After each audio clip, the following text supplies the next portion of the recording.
پنځه به پیره ده دا ستا خېټه ده څه شی دی پنځه به پیره ده چې راځي دستونه به د باندې ولګي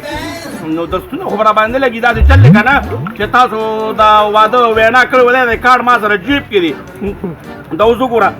د لسو نه د یوې بجې پورې ډوډۍ ده د خدای تعالی مسلمانه دا د مېلمنو دپاره ده ستا دپاره نه ده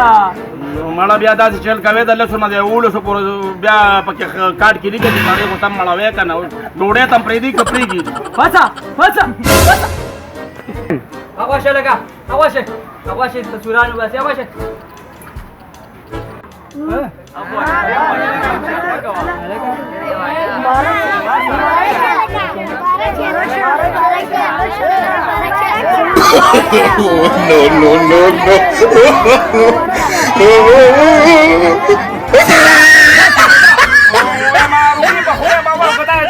لاندې ځوړندې وي نو زما د لاس دی په خپله رامنډه دا څنګه دا غلې